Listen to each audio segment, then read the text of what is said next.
Revelation is only about the Europeans by Truth Vids.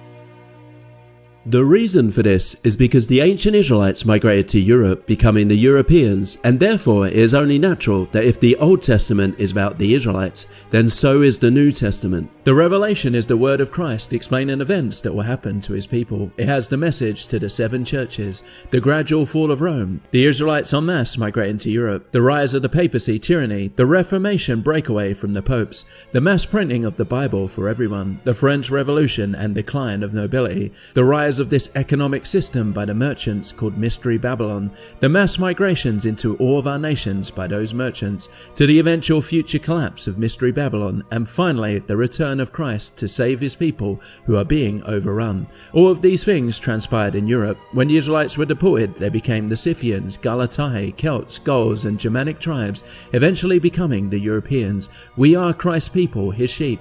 However, we have forgotten our identity. As a result, we are deceived by the descendants of Esau, the merchants who pretend to be the people of the Bible, but we are slowly waking up to our identity. So here is a walk through Christ's revelation.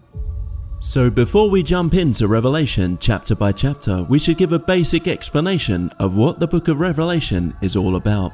Overall, it's primarily a step-by-step prophecy in a chronological order of what would happen from the time of its recording around 100 AD to the eventual second coming of Christ. Since it has been over 1900 years, it should be reasonably expected that many of its prophecies have already been fulfilled by now. And since the Europeans are the Israelites, we will see that all the prophecies focus on them, what will happen to them, but also what the enemy, the race of Cain and Nephilim, will do to oppose the Europeans, such as the recent mass migration to our nations to try to wipe us out. Since Revelation is laid out in a methodical chronological order following the European timeline, it helps us understand Revelation as we can pick out key events in Europe, and Revelation is explaining what would happen. Revelation goes into far more detail than all the other prophets of the Old Testament, but of course all the prophets and prophecies correlate together, and understanding the Old Testament prophecies helps us understand Revelation and vice versa. Revelation also explains things that have happened far in the past, even revealing certain things the rest of the Bible is quiet on. So at times as Revelation goes through European history, it will jump far back in time, even as far back as Genesis, to better explain the why and how events came to fruition in Europe, especially how our nations have been usurped by the race of Cain with their international banks, and how and why they are trying to destroy us. So now, starting from the beginning. So in Revelation chapter 1, Christ has a message for the 7 assemblies which are in Asia. This is referring to Anatolia, which at the time was inhabited by Greeks, Romans and the Germanic tribes, all of which were white and descended from the ancient Israelites. Christ has no message to any other people. At this point in time, Greece, Rome and Anatolia were the center of white civilization, but eventually Anatolia, parts of East Europe, Spain and southern Italy would be overrun by Arabs and Turks, and white civilization would shift to Western Europe, where the migrating Israelites during John's time were called Scythians and Germanic tribes. They had settled and would build up to become the Christian world. We get a vision of Christ himself, whose head and hair, that includes his face, are both white as wool and white as snow, so he must look like a European. It is not saying that the texture of his face or hair are woolly or like snow. It is comparing the color to wool and snow. His eyes are like a flame of a fire, and a flame is blue. His legs are like fine brass, again a white man but tanned. And Christ has the keys of death and Hades. Hades was the underworld where dead Adamites would linger. It was called Sheol in Hebrew in the Old Testament, but now it is gone and all Adamites are with Christ, and eventually there will be no more death when Christ returns. Only Adamites with the breath of life return to God, to Christ. Anyone who is Nephilim has no breath of life and ceases to exist. In Revelation chapter 2, Christ has a message for the 7 assemblies. These assemblies were real groups of Christians that existed, but they are used here as allegories for the type of Christians that existed then and always. The key to understanding the types is the Greek meanings of the names of these assemblies. All Christians can fit into these categories. Ephesus, which means desirable, they are chastised for leaving their first love. These are Christians who started off good but eventually leave Christianity for a false, filtered down, more desirable version that allows all kinds of sin. And Christ encourages encourages them to return to true Christianity. Smyrna means anointed, and these are Europeans who understand Christianity is only intended for them, and Christ has no criticism for them, but warns them the adversary will come after them, meaning the race of Cain. They were behind the Islamic invasions, and they invented the religion. When they failed to overrun Europe, they have instead resorted to mass migration and promoted mixing. This is the primary method they are trying to destroy Christ's people with. Pergamos means citadel, and this is Christians in position of power, and they are warned that this is where the adversary will infiltrate and attempt to teach fornication, which means mixing. Primarily, the race of Cain have gained financial control through their international banks, and via that control every part of our society, and through that they are able to facilitate mass migration. Thuatria means heavenly sacrifice. These Christians seem to have learned the scriptures well, and some have even done great things, but even despite this, some of them allow fornication, and Christ warns he will kill the children of fornicators. We should notice here that fornication, which means mixing, is singled out by Christ, and he repeatedly warns his people not to partake in it.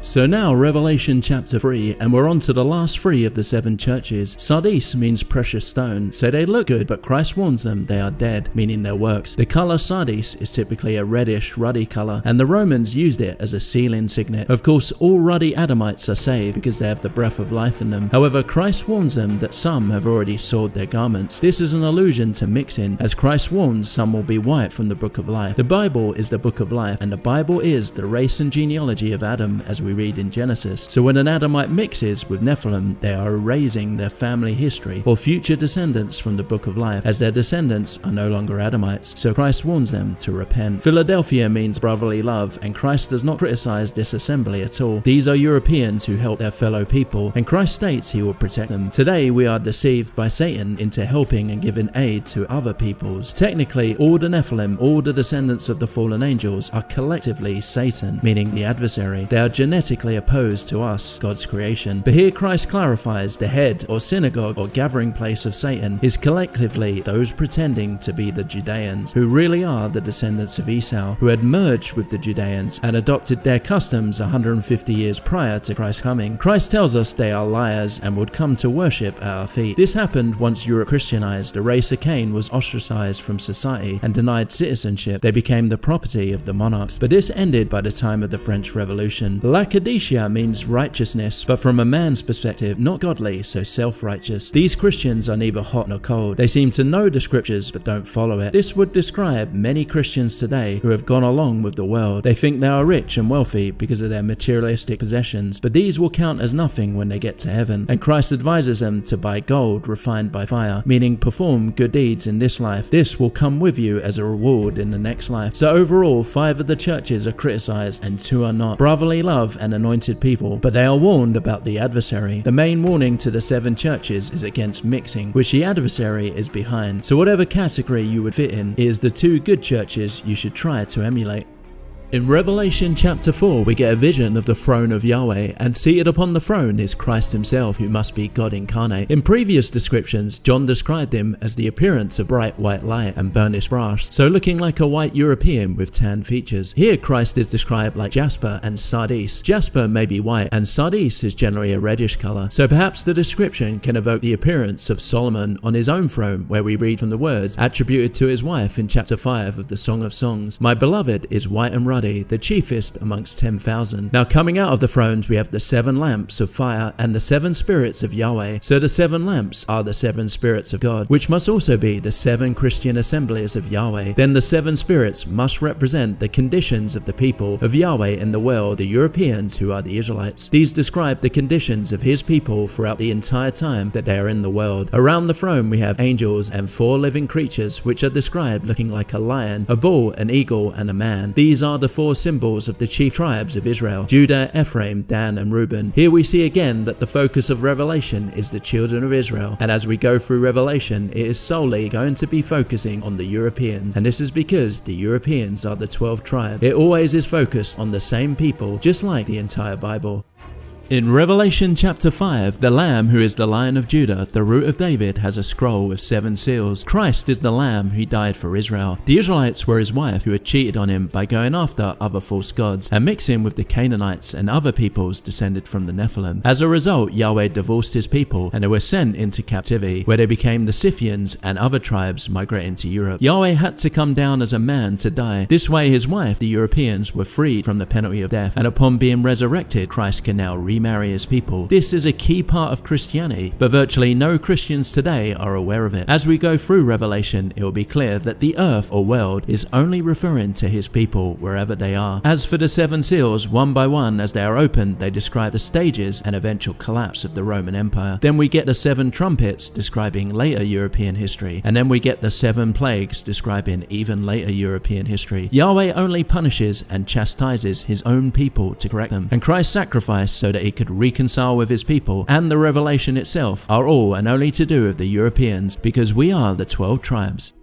In Revelation chapter 6, Christ begins to open the seals, and the first 4 seals are popularly described as the 4 horsemen of the Apocalypse. These describe the various stages of the Roman Empire, and a pattern that all empires generally follow. First, we have a white horse with a crown and a bow, and this was Rome rapidly expanding and conquering Europe. Next, a red horse with a sword. This is the bloody civil wars which ensued. Then a black horse. This is the gradual decadence and corruption of the empire. It describes the cost of wheat and barley being a day's wages, therefore a collapse in economy and severe poverty. Then the green horse, which represents sickness and decay, and this is the eventual mixing of the populations and gradual death of the empire. The same happened with Egypt and is now happening to all of our nations today. We have had how many economic crises now? Furthermore, we are being overrun and collapsing. Daniel describes that Rome would collapse because the iron could not mix with the clay, meaning the mixing would destroy the empire. Around 200 AD, the Emperor Caracalla granted citizenship to all free men within the Roman Empire. This greatly accelerated the mixing. The 5th seal describes all the Christian martyrs calling for vengeance. This of course came as the Germanic tribes would destroy the Roman Empire and come to dominate the world. As they are the Israelites, they would fill the whole world as Yahweh promised they would.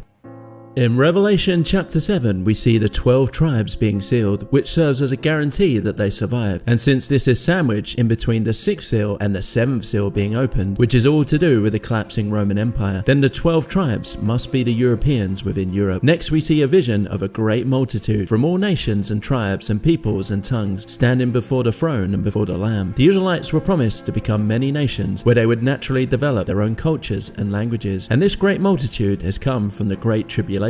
Only the Israelites were promised to go into captivity, into a great tribulation, as Yahweh only punished his own people. So the great multitude must be the Israelites within Europe. The Israelites were promised a 7 times punishment if they disobeyed Yahweh. To explain it in simple terms, a time is 360 years. So 7 times that is 2,520 years. The Assyrian deportations began anywhere around 720 BC, and after 2,520 years, it brings us roughly to the 1800s, which is the French Revolution, where the monarchies and nobility began to dissolve, and the European Israelites were now free from tyrannies. However, at the same time, the race of Cain was emancipated all across Europe to become equal citizens for the first time. So this time frame also coincides with the beginning of the time of Jacob's trouble, where Esau, who pretends to be the Israelites, would come to rule over us with their usury and international banks under the guise of democracy. The great multitude are whitened in the blood of the Lamb, so they are Christians. This shows the mass of European Christians must be the 12 tribes, still going through their tribulation, which would continue for many centuries.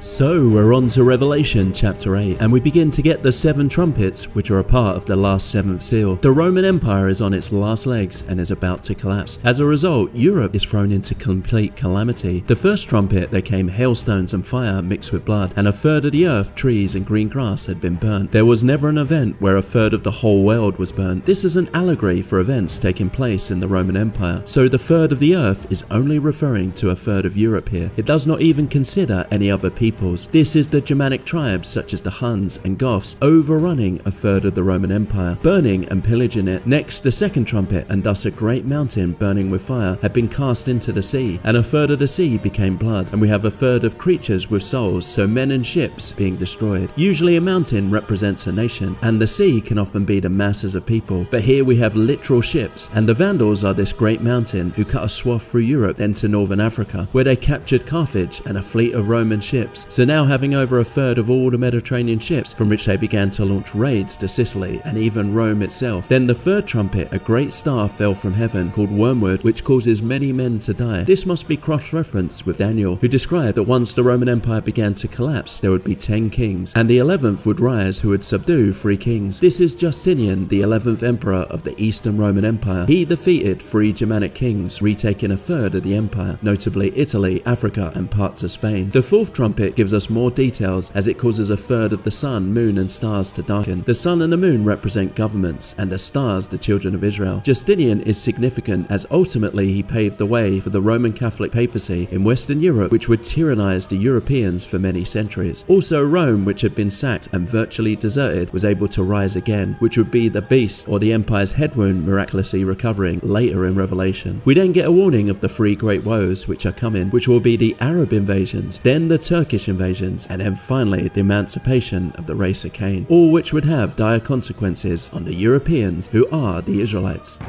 In Revelation 9, a star falls from heaven, and to him is given the keys of the bottomless pit. This star is the beginning of the Arab conquest, and the founder of the religion is the star falling. Once opened, it darkens the sky, and locusts come out, and they have authority like scorpions of the earth. In the Gospel of Luke, Christ said, "I beheld the adversary falling as lightning from heaven." He then tells his apostles he has given them power and authority to tread upon serpents and scorpions. Christ was referring to the race of Cain, his adversaries who were constantly stalking and hounding him during his ministry. The apostles overcame them with the gospel, as would the Israelite Europeans when they Christianized. So these locusts and scorpions are allegories for people. Arabia is famous for being a land of locusts, and Europe would now be invaded by Arabs. Next, they are given authority to take the European Israelites who don't have the seal of Yahweh in their foreheads, meaning those not following the commandments of God. The Arabs took the East, North Africa, Spain, the Mediterranean, and eventually, under the Turks, large swaths of East Europe. These parts were primarily Roman Catholic and Orthodox, which are heavily imbued with paganism. The locusts are likened to scorpions and are given 5 months, with a day being a year in prophecy. 5 months is 150 days or years. This is the period of the Arab conquest, which fizzled out after that. Charles Martel halted the push west, and from there it stagnated. We then get a description of the locusts, which makes it clear they are not literal locusts, where they are riding horses, have long hair, and wear breastplates and masks to look like lions. Their king, the founder of their religion, is from our Christian perspective, Abaddon, which means destroyer, as that's what they did to Europe and Christianity. Then we have the 6th trumpet, and now this describes the Turkish invasions coming over the Euphrates River, which would last an hour, a day, a month, and a year, which works out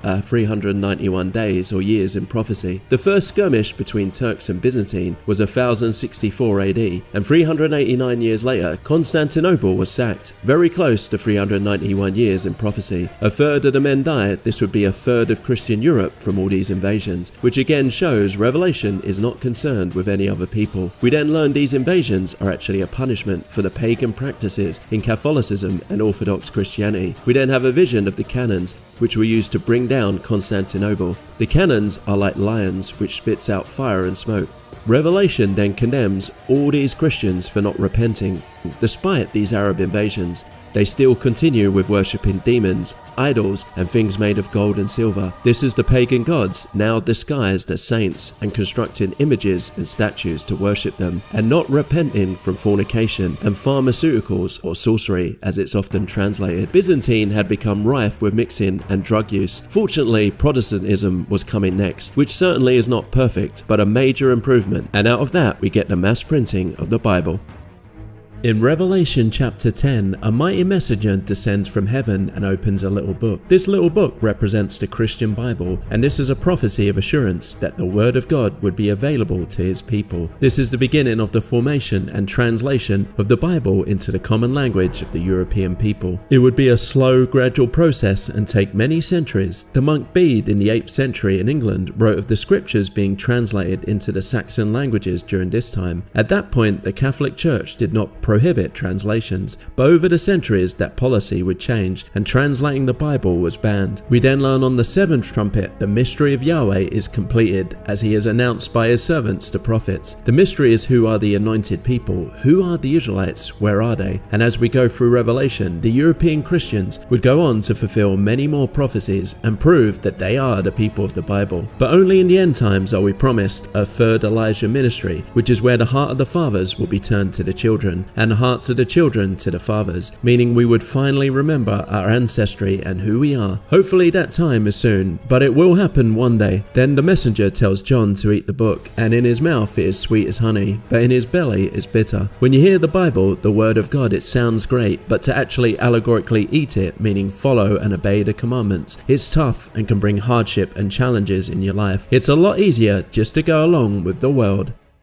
In Revelation chapter 11, we see the Europeans being identified as the two witnesses, who are Israel and Judah. First, the temple of Yahweh is being measured. This is not a literal structure, rather the Israelites or Europeans themselves are this temple. Christ said he would dwell in us and our bodies are temples. This temple or the Israelites are going to be trampled for 42 months, which is 1260 days or years in prophecy. This is the time from when Europe went Christian and ended up tyrannized by the popes, from which they eventually rebelled and were set free. By doing so, they stood up, fought and died for the testimony of Christ to be freely available and thus witness for him, hence they are his two witnesses. No other people but the Europeans have done that through history. The Europeans are likened to two olive trees and two lampstands. In the Old Testament, Israel and Judah are compared to these as well. Reading the Old Testament helps us understand the allegories used in Revelation. A beast will descend out of the bottomless pit and make war with us, which are the same people who crucified Christ. When Christianity spread in Europe, they were ostracized from our society, but eventually they gained control of the Catholic Church and began introducing covert usury and other practices. But with the Protestant movement, they began to lose control, so they instigated wars to try to regain control. The earth would rejoice for 3.5 days or years in prophecy. Again, the earth is only Europe here, where the Catholic Church and those in power are gloating. This 3.5 year period is the council leading up to Martin Luther, where the Protestant movement appeared dead, but he revived it, but also the period of Bloody Mary's 3.5 year reign in England, where she tried to reinstitute Catholicism, but she died and Queen Elizabeth came to the throne. England went back to Protestantism and never looked back. This shows Britain must be Ephraim, the leader of Israel, and Germany must be Judah. We then have visions of the kingdom of the Society of Christ appearing. This has not fully come yet. Protestantism was only the beginning. Out of that came British Israel, and gradually other better versions of Christianity, which have kept getting closer and closer to the truth, even though they had flaws. Eventually our people will fully wake up. As Christ said in his ministry, he will return only once the gospel has been spread. The true gospel that Europeans are the Israelites has not yet fully been spread, but Christ promises it will eventually, and we await that day.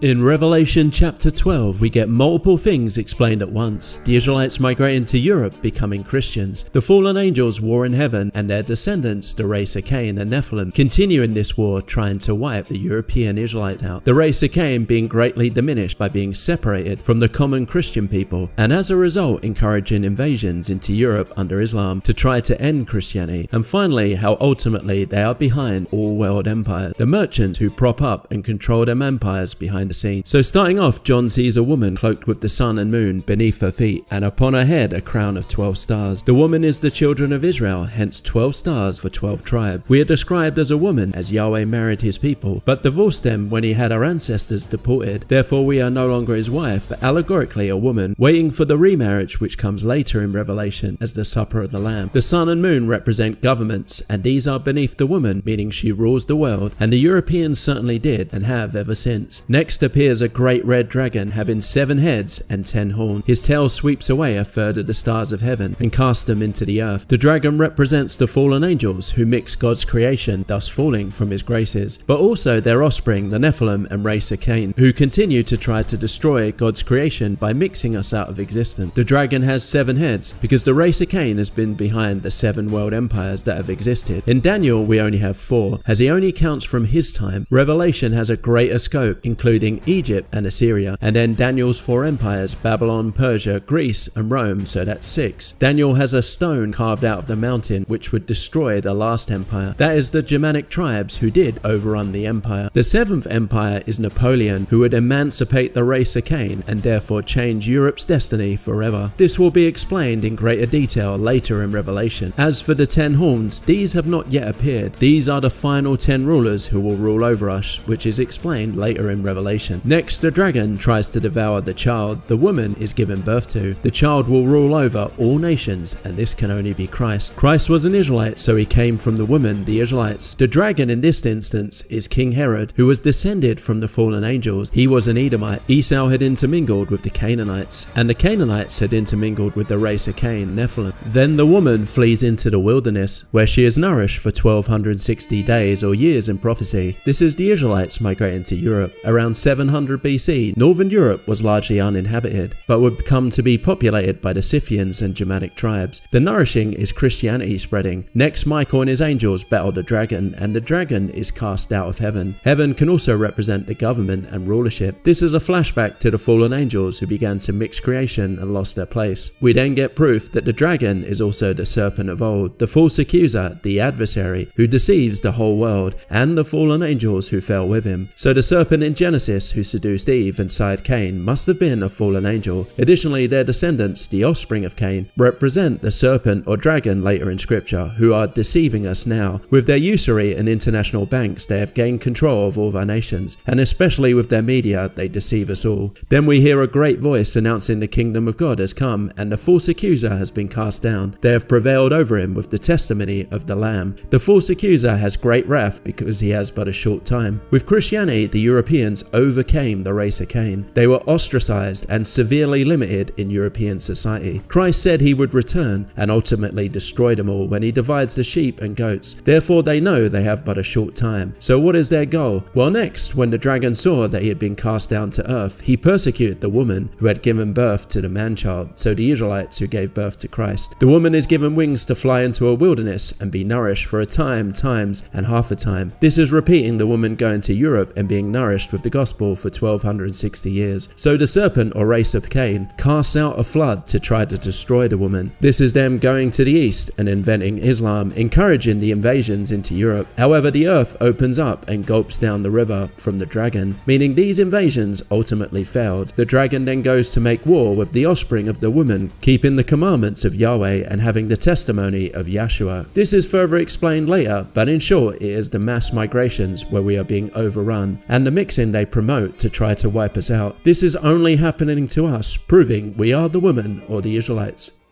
In Revelation chapter 13, we learn that of all the 7 world empires that have tyrannized the Israelites, one would be revived. This is the papacy coming out of the former Roman Empire which ruled over us, now with the mark of the beast. So starting off, John sees another beast just like before, as it has 7 heads again, 10 diadems, and upon its head the name of blasphemy. This time John describes the beast very much like the beast in Daniel's vision. It's a mix of a leopard, a bear, and a lion. This should help us understand the beast represents worldly empires, just like Daniel's beast did. We learned that ultimately the dragon gives the beast its power, meaning the race of Cain, the merchants, are always behind these world empires with financial control. One of their heads is slain but miraculously healed. When the Goths sacked Rome, it came to be virtually deserted, but only a few centuries later, under the papacy, it was ruling over Europe. Then the whole earth marveled after the beast. The earth here is only Europe, only they worship the popes. Then it is asked who is like the beast and able to make war with it, meaning the Israelites have been subjected to these world empires, and none of us are able to take down these empires until Yahweh God wills it. The beast speaks blasphemies and is given 42 months of authority. All empires forced the Israelites to worship pagan gods, and even the papacy forced a lot of paganism on the people. The 42 months is 1260 days or years in prophecy. The Assyrian Empire began around 810 BC, and Rome fell around 476 BC, which is 1280 years later, very close to the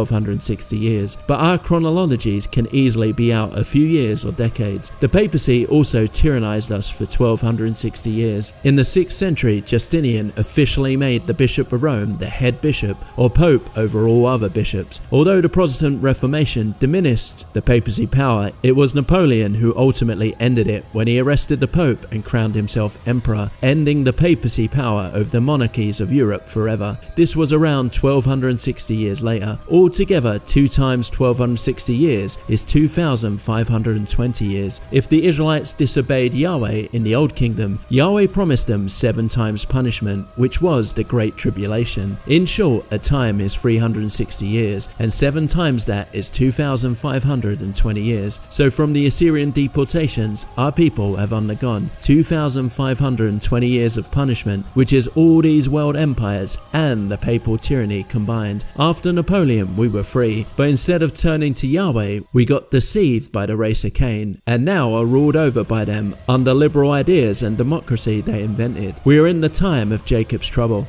Next, the beast is given authority to make war with the saints and overcome them. All these empires and the papacy have continuously defeated the Israelites until Yahweh declared their time was up. Next, John sees another beast. This time it only has 2 horns, like a lamb, and spoke as a dragon. This is a more detailed explanation of the papacy, who ruled over Christian Europe under the pretense of being Christian, but tyrannized Europe and forced pagan practices like a dragon. The beast shows a great sign and makes fire come down from heaven. The popes made fire come down upon the earth by making war against the saints and forcing the various nations of Christendom into papal idolatry with the threat of war and interdict. Then all small and great, wealthy and poor, free and enslaved, bearing the mark of the beast, and cannot buy or sell unless they have this mark. Most people will pick a random event in history and imagine it is the mark of the beast, such as a chip being put into our arms from which we can only buy and sell. But the revelation is in a methodical order, and the mark of the beast is all to do with the papacy. So this mark is in the right hand and forehead. The forehead refers to your thoughts, and the hand your actions. This should be cross-referenced to Deuteronomy, where the Israelites are commanded to have the commandments of God in their foreheads, and their work should be obeying the commandments. So during the papacy's time, the common people did not have access to the Bibles. They were at the mercy at whatever paganism the clergy taught them. The papacy set up bishops all over Europe, where virtually every town and village was tyrannized. If you were excommunicated, everyone was banned from having anything to do with you. Therefore, you could not buy, sell or trade with other Christians, and you would likely undergo severe hardship, perhaps even starve to death. So if you didn't follow and obey the church, in other words, didn't have the mark of the beast, referring to the papacy, then you could not buy or sell. And at this time, the race of Cain had taken over the papacy. The Medicis and other families were like a crime mafia family, running it as a business to exploit the people. Of course, history repeats itself, and the race of Cain rule over us again, and are trying to do the same thing, making it increasingly difficult to buy or sell unless you obey them, where they can freeze your bank accounts. Furthermore, they are trying to make a cashless society where they can take your card or credit away from you. But we are not quite there yet. Finally, we are given the number of the beast, which is 666, and some of the other Greek manuscripts have 616. Throughout history, the popes have called themselves the so-called Vicar of Christ, vicar being substitute, but a living God does not need a substitute. In Latin, this title is Vicarus Filii Dei. In the Latin system, letters have numerical values, and added together it makes 666. This helps us identify this beast as the popes.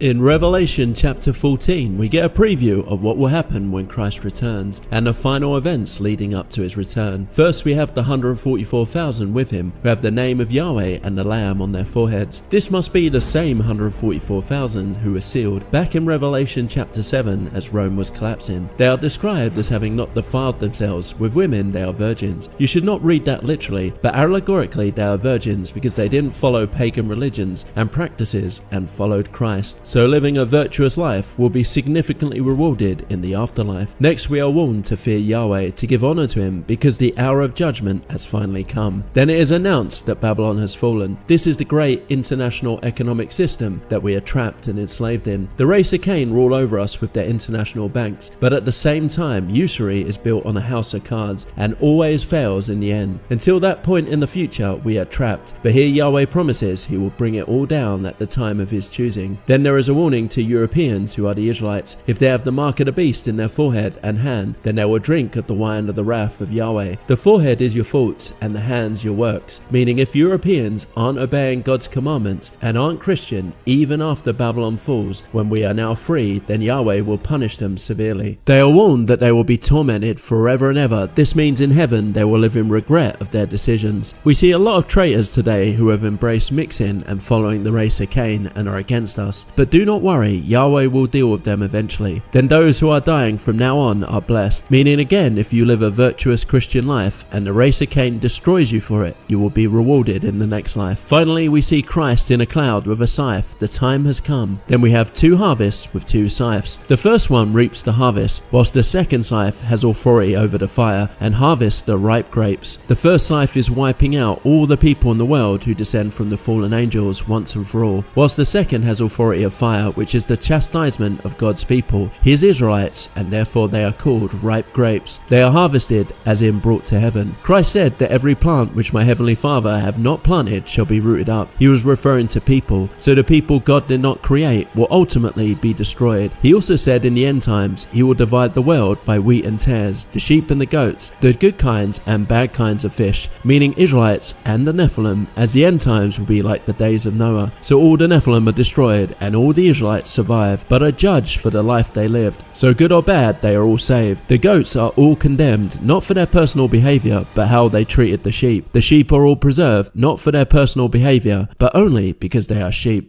So now, Revelation chapter 15, the 7 last plagues are about to be unleashed, which is also related to the third great woe. Here we are returning back to the narrative of chapter 5, where the Lamb or Christ was opening a scroll which had 7 seals. But just before that happened, John sees glass sea mixed with fire, and those who are prevailing over the beast, and from his image, and from the number of his name, standing upon the glass sea, holding lyres from Yahweh. The glass is the masses of people, and fire is the fiery trials promised only to the Israelites, to chastise them and correct them. Those who prevail over the mark of the beast, meaning they obey the commandments of God, are standing upon the sea. They are those who overcame the fiery trials. This should be cross-referenced to when Christ walked on water, and Peter asked if he could, but then he stumbles and Christ helps him up. If the sea is the masses of people overrunning us, then only by obeying Christ can we be like Peter, with the help of Christ eventually overcome the water. Those that have overcome this are standing above the sea of glass and singing the song of the Lamb, which is the song of Moses. This is a song only for the Israelites. It was a song Moses was instructed to sing to the Israelites. It was not intended for anyone else. It describes how Yahweh brought the Israelites out of Egypt and all the history they underwent. Why would Christians be singing a song about the history of the Israelites unless they were the Israelites? Revelation has only been about the Europeans with the fall of Rome, the Arab conquest, the papacy, the Reformation, and here nothing has changed. We are the Israelites, and this is why we are singing the song of the Lamb. It is the history of our people. And then the 7 plagues are presented. These are what we are currently undergoing and are the result of the race of Cain being emancipated by Napoleon and all the troubles they have brought upon us, and that we have underwent ever since in the time of Jacob's trouble.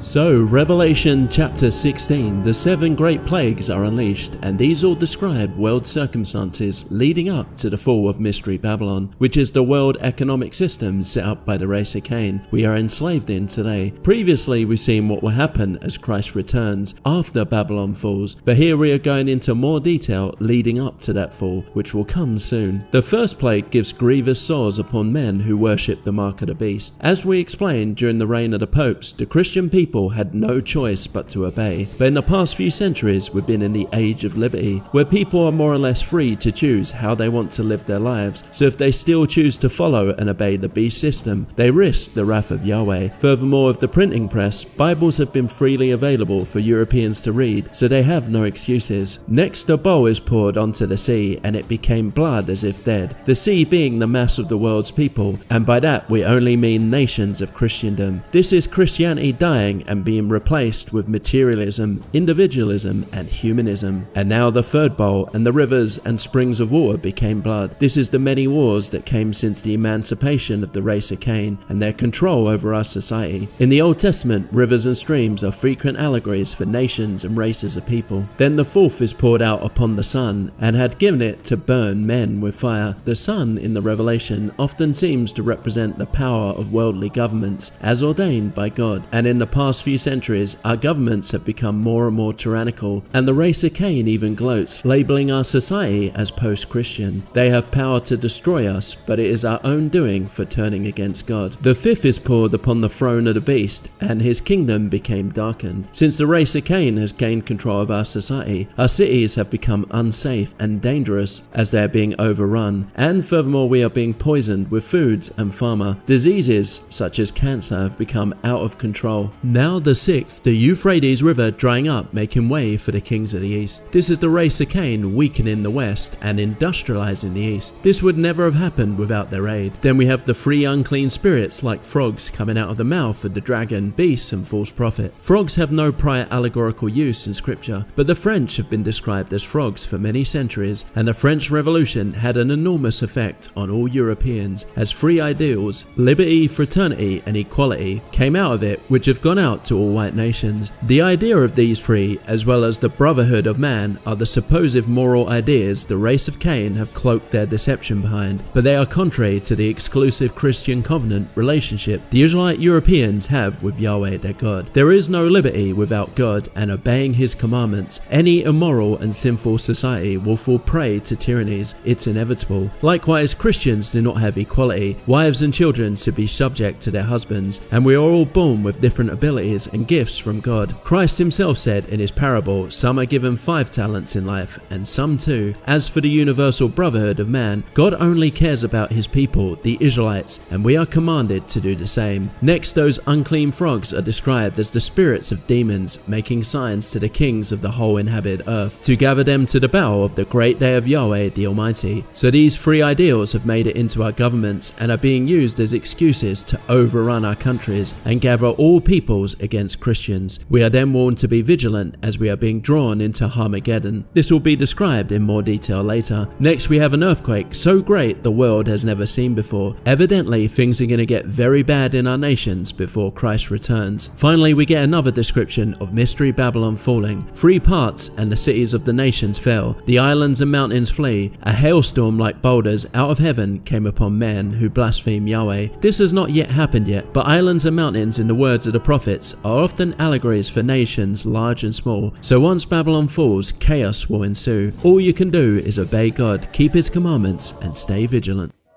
So, Revelation 17, we get another recap of how we will get to Babylon falling, but this time showing it is because the woman or Israelites turned away from God that has led us to this. So we read the judgment of the great whore, who sits upon many waters, with whom the kings of the earth have fornicated, and those inhabiting the earth have been intoxicated from the wine of her fornication. Previously, the woman with 12 stars had fled into the wilderness and been nourished. This was the Israelites migrating to Europe and receiving the gospel of Christ. We then learnt of the papal tyranny and then the mass Bible printing, the Protestant Reformation, and finally the French Revolution. So the people were free at last, but the race of Cain instead gained power, and under democracy, capitalism, and their international banks control our nations. As a result, we have slowly turned away from Christianity. They have flooded our nations and overrun us. This is why the woman, or we the Israelites, are intoxicated with fornication, which means mixing. And next, the woman is on a scarlet beast filled with names of blasphemy, having 7 heads and 10 horns. Once again, the 7-headed beast represents the 7 world empires that came and went, but this time the woman, or Israelite Europeans, have willingly joined themselves to the beast. In the Old Testament, the Israelites are described as a whore when they mixed with the Canaanites. Yahweh divorced and deported them for this. Despite this, Yahweh promised he would remarry his people, and next the woman is intoxicated from the blood of the saints and from the blood of those bearing the testimony of Yahshua. Every single war in the past few centuries has been Europeans versus Europeans. Most of the wars were instigated by the race of Cain gain behind the scenes, so we've been killing each other for nothing. Then it is explained what the beast represents. The 7 heads are mountains where the woman sits upon them, and there are 7 kings. 5 have fallen, 1 is, another has not yet come yet, and when he should come, it is necessary that he remains a short time. And the beast which was, and is not even the 8th, and is from of the 7, and goes into destruction. This clarifies that the head represents the world empires, but we must remember Revelation was written during John's time, where the Roman Empire still existed. The 5 that have fallen were Egypt, Assyria, Babylon, Persia, and Greece. The papacy does not count, as it came from the 6th, the Roman Empire. The 7th, which was short, is Napoleon, who ended the papacy and emancipated the race of Cain, which paved the way for the 8th Empire, which is the beast itself coming out of the pit, which is their world international banking system, through which they rule over the whole world now. Previously we learned that the dragon, or race of Cain, was secretly behind all empires, but now they have come out of the shadows, or the pit, and the enemies of Christ are comfortable being out in the open. We learn the beast and those not written in the book of life from the foundation of society will go into destruction. The book of life is the Bible, and it is the genealogy of the race of Adam. Adam was written in the book of life at the beginning, and it's only about his descendants. Anyone descended from the race of Cain and Nephilim will all be destroyed in the end, as will their international e-commerce banking system they have enslaved us with. Then the 10 horns represent 10 kings that have never received the kingdom, but they shall receive authority as kings for 1 hour with the beast. This has not yet happened yet. So with the 7 world empires, then the race of Cain coming out in the open, ruling over us in the time of Jacob's trouble, and finally there will be 10 rulers. They give their authority to the beast. They shall make war with the Lamb, meaning his people and Christianity, but the Lamb or Christ shall overcome them. This is when he returns. Then if people doubt these interpretations, it is clarified. The waters which you saw where the whore sits are people and multitudes and nations and tongues. And the 10 horns which you saw in the beast, these shall hate the whore, and they shall make her desolate and naked, and they shall eat her flesh, and they shall burn her down with fire. This is exactly what they are doing to all of our European nations, ultimately trying to overrun us, corrupt, pervert, and destroy us one way or another. Next, for Yahweh has bestowed it into their hearts to do his will, and to have one purpose, and to give their kingdom to the beast, until the words of Yahweh shall be accomplished. So we can't stop this happening, but we will get our moment eventually when Babylon falls. And the woman which you saw is the great city, which has dominion over the kings of the earth. The Israelites will be later described as a great city for which Christ the temple dwells in, showing again the woman is the Israelites, who are the Europeans.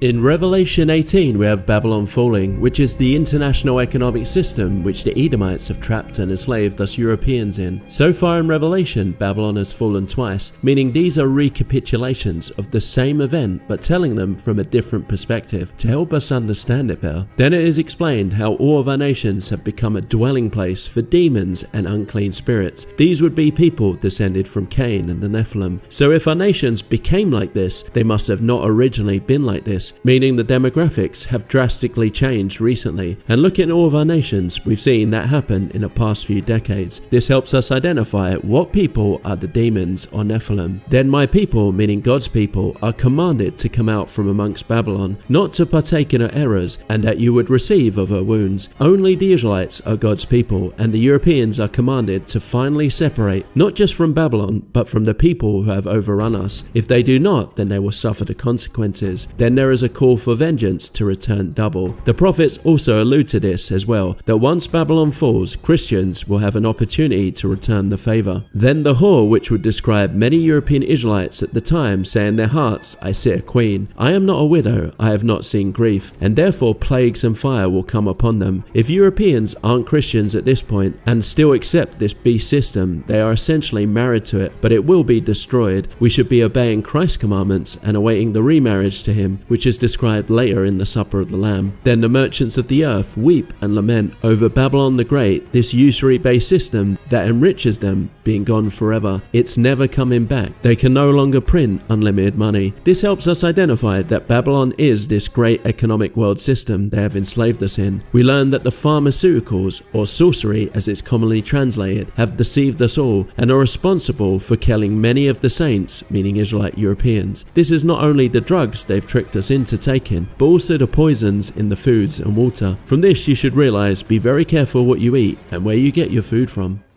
So on to Revelation 19, we have the wedding feast of the Lamb, which is where God's people, the Europeans who are the Israelites, are remarried to Yahweh, to Christ their God. Yahweh had divorced his people and deported them because they had mixed with the Canaanites and followed their evil practices. But in the prophets he promises to reconcile with them and one day to remarry them. The reconciliation was Christianity, and here finally the promised remarriage takes place. But this is after Babylon has fallen, an event we await and which will happen sometime in the future. Firstly, Yahweh declares he has judged the great whore for ruining the earth with her fornication. Fornication is mixing, so God is condemning the European Israelites who have been mixing, and Yahweh has punished us for it. This should be cross-referenced to Jeremiah, where God warns, "Behold, the day shall come that I shall sow the house of Israel and the house of Judah with the seed of man and with the seed of beast." So who are the beasts? As well as Christ's warning that the end times would be like the days of Noah again, where Noah was surrounded by Nephilim, people descended from fallen angels, as well as earlier in Revelation that Babylon, i.e. all of our cities, have become infested with demons and unclean spirits. All this should make you realize who is who and who is overrunning our nations at present. We then hear that God is praised and his servants. Only the children of Israel are God's servants. Then we have the wedding feast of the Lamb and his wife is prepared. There is never a promise of Christ marrying any other people other than the Israelites, and the marriage is with his Christian people. Historically, only Europeans were Christians, so obviously we must be the same people God promised to remarry in the Old Testament. Then the heavens open and Christ appears on a white horse. Then the race of Cain and the Nephilim who have flooded us gather to make war against Christ and his people. But Christ overcomes them. They are thrown into the lake of fire, means he destroys all his enemies and saves his people. On to Revelation chapter 20. We get yet another recapitulation of how we got to where we are when Christ returns and him destroying his enemies. This can be confusing because Revelation is retelling the same events multiple times but through different perspectives. This is called a parallelism and is common all throughout the Bible. Readers who don't realize this may think that these are separate events that will happen one after another when they are the same but being retold. So this time the chapter's perspective is focusing on the race of Cain and Christian Europe. The dragon, the serpent of old, is bound for 1,000 years in the bottomless pit, which is referring to the race of Cain who became excluded from society when Europe became Christian and allegorically bound in a pit. They were separated from Christians and could not prey on them with their usury and other vices. But this would change after the French Revolution, where Napoleon emancipated them, and this quickly spread across all Europe. With their reintroduction, they have gradually perverted our society. Then we have the 1,000-year reign of those bearing Christ's testimony. This is the 1,000 years of Christianity we had in Europe. Each nation Christianized at various times, but generally roughly from Charlemagne forming the Holy Roman Empire and Christianizing Europe to the French Revolution. Around 800 to 1800 AD, it's 1,000 years. This is the first restoration, which is when the lost tribes who migrated to Europe became the Europeans and returned to their God. Most Bible translations have a line added in, which should not be there as it is not in the oldest manuscripts. That is, but the rest of the dead lived not again until the 1,000 years were finished. This causes massive confusion. But when that verse is removed and resurrection is properly translated to restoration, we understand Europeans Christianizing was a restoration of God's people, the Israelites, who were deported, disowned and divorced, being restored to their God, their husband Christ, and it lasted about 1,000 years. So the two events correlate, the race of Cain being excluded from European society and the European people being able to be Christians for 1,000 years. But it didn't last forever. After this, the adversary is released to deceive all nations, and in the past 200 years since the French Revolution, without the feudal system, they have installed themselves as the rulers of our nations under the guise of democracy, and with their international banks, capitalism, and repeated boom and bust cycles, they have sapped all the wealth and practically own everything now. They are described as Gog and Magog, gathering all enemy nations against the camp of the saints. This is them industrializing and propping up all other nations, while simultaneously weakening our nations and flooding us. This is described as surrounding the camp of the saints being Christ's people, the European Israelites. Magog was a son of Japheth. It is very likely that his descendants lived above the Caucasus Mountains. The reason Magog is referred to here is once Rome Christianized, especially Byzantium, by the 5th and 6th centuries, the race of Cain were barred from holding public office. They could no longer practice usury slavery and were no longer allowed to own Christian slaves. As a result, many left and went to Khazaria, which was above the Caucasus Mountains in the former lands of Magog. Here they devised a plan to destroy Christendom, first with the Arab and Turkish invasions, but they failed, and then more recently the current mass migrations, which is simply an extension of this plan devised 1500 years ago, hence the reference to Magog and gathering all enemy nations against us. A lot of Christians believe that when Christ returns, he will bind some fallen angel who is Satan, only to let him back out 1,000 years later. Not realize this is based on mistranslations and a verse that shouldn't be in Revelation, and additionally that Satan, or the adversary, is the race of Cain, who are doing what Revelation warns they will do right now at this very moment. We then get an assurance that they will all be thrown in the lake of fire, meaning destroyed utterly. Then a white throne appears, and seated upon it is Christ. His people, great and small, are judged upon the things written in the book of life. Anyone descended from Adam who is an Adamite would be in the book of life, as it is the Bible and the race and genealogy of Adam and his descendants. So they are judged by the good deeds they did in this life. This would be good things you did for your own people, not any other people. Death and Hades are destroyed, meaning we will no longer die, but be with Christ forever and ever, whilst those not written in the book of life, meaning non-Adamites, are destroyed utterly. On to Revelation chapter 21. After Christ has destroyed all his enemies, we now have a new heaven and a new earth, but the sea is no longer. The sea is an allegory for the masses of people. Earlier in Revelation, the serpent, meaning race of Cain, cast a flood at the woman, trying to destroy her. The woman is the Israelites, so a flood is overrunning their nations with masses of people. But here the floods are gone forever, as Christ has divided the world between wheats and tares, sheep and goats, good and bad kinds of fish. The holy city, Jerusalem, descends out of heaven as a bride, meaning the city is an allegory for the Israelites who Christ is going to marry. We are told that the cowards and the faithless and abominable and murderers and fornicators and drug makers and adulterers and all those who lie, their fate is burning in the lake in fire and sulfur, which is the second death, meaning they will be destroyed utterly. Yahweh promised to cleanse all the sins of the children of Israel, so even if they have committed some of the above sins, they are cleansed. So this is only referring to the race of Cain and Nephilim, who commit all of these things, and they will be destroyed utterly. Then that allegorical city is described as having 12 gates, and above the gates 12 messengers, and names inscribed, which are the names of the 12 tribes of the sons of Israel. Again 12 gates, because it's the 12 tribes, the Europeans, and it has no temple, for Christ is the temple in the middle. Of course he also dwells inside us. Here we see the whole Bible is about the children of Israel. It starts with Genesis, giving us a history leading up to Abraham, and from then on the Bible is solely focused on the family through Jacob. And as the Europeans are the Israelites, that's why Revelation only focuses on them, as it's continuing the biblical narrative of solely being about the Israelites, and in the end only they survive. The other Adamic nations got mixed out of existence, but they will be there in the resurrection. Finally we get another assurance: there will be no race of Cain and no Nephilim, as nothing common and which makes an abomination and a lie can enter, and only those written in the book of life can enter. In other words, all those descended from the fallen angels are a lie and an abomination, and they are finally gone forever. So now the last chapter, Revelation 22. We see the rivers of the waters of life coming out of the throne of Yahweh and out of the Lamb or Christ. So Christ must be on the throne, and it's emanating from him as he is God. Yahweh God himself is the true river or source of all things which are pure and legitimate, and everything which he had created is good, and therefore it originates from him. If God did not create you, then you don't originate from this river. We also have the tree of life, but there is no tree of knowledge of good and evil anymore.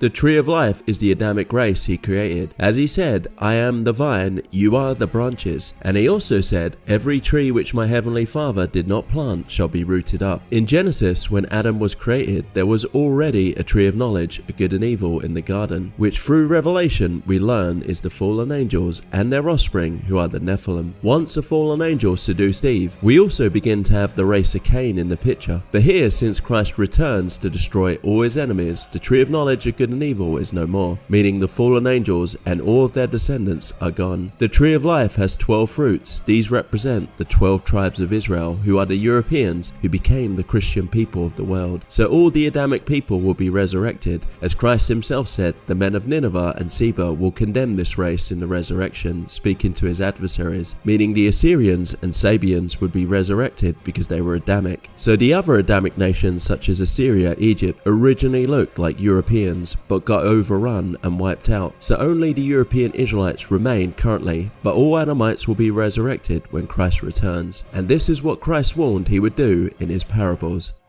So in conclusion, we can see that the revelation is all about us, the European people, and all the events that would transpire in Europe. Revelation helps us understand how we got to where we are now, with the Germanic tribes destroying the Roman Empire, to them Christianizing and resulting in the race of Cain being allegorically bound in a pit. The pushback of the Byzantine Empire, with Justinian paving the way for the papacy tyranny, the race of Cain being behind the Arab conquest, and then later the Turkish conquest to try and destroy Christianity. The European Bible printing and eventual Protestant Reformation to fight for the freedom of the gospel being available to the common people, Napoleon's brief empire resulting in the end of feudalism, but also the race of Cain being freed from the pit, and then slowly them taking over our nations with democracy, usury and their international banks. Us as a result being in the time of Jacob's trouble, where our nations have been morally corrupted, de-Christianized, and we are being overrun. This is the point we are at now, and if all these events are described in Revelation that happened, then we have an assurance that the next parts will also happen. That Babylon, this great international economic banking system that enslaves us, will eventually fall and collapse in on itself. That Christ will return to save us, his people, and he will destroy all his enemies. We await that day, and in the meantime, we must spread the real gospel that we Europeans are the Israelites of the Bible. Thanks for watching. If you thought this video was helpful, feel free to donate and support me. And also watch 100 Proofs the Israelites Were White. There is a 14-hour video available. Praise Yahweh and Hail Christ.